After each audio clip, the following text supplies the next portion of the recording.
हरियाणा निकाय चुनावों को लेकर इंडियन नेशनल लोकदल ने उम्मीदवारों के नाम का जो है वो ऐलान कर दिया है। सोनीपत नगर निगम के लिए आनंद खत्री और पंचकुला नगर निगम के लिए मनोज अग्रवाल को इनेलो ने मेयर पद का उम्मीदवार बनाया है। अंबाला नगर मेयर पद के उम्मीदवार का ऐलान इनेलो कर सकती है बहुत जल्द। और इसके अलावा अभय चौटाला ने हरियाणा सरकार को कई मोर्चों पर घेरा। कई मोर्चों पर वो हरियाणा सरकार को घेरते हुए नजर आए।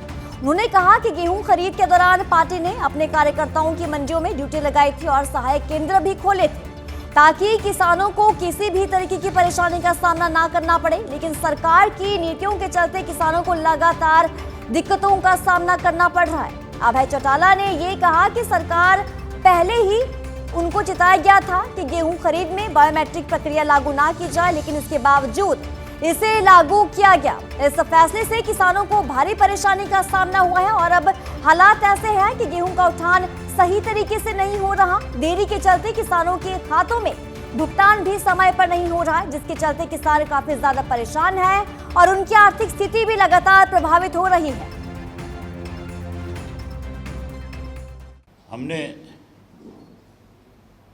लगातार सरकार से ये कहा कि बायोमेट्रिक ख़त्म की जाए।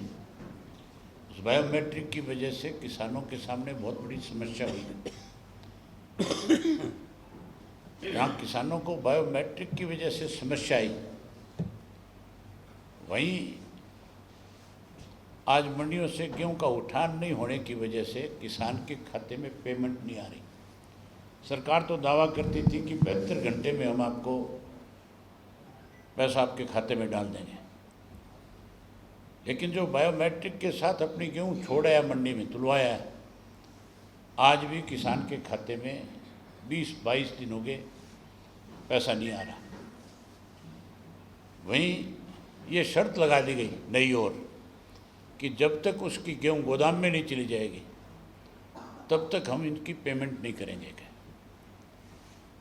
इस तरह की शर्तें लगा करके सरकार लगातार किसान को परेशान कर रही है और लगातार कमज़ोर करने का काम कर रही है। नीयत तो इनकी ये थी कि हम अब की बार बायोमेट्रिक, गेट पास और कुछ और इस तरह की शर्तें किसान के ऊपर लागू करें, जिसकी वजह से हमें एमएसपी पे गेहूँ ना खरीदना पड़े।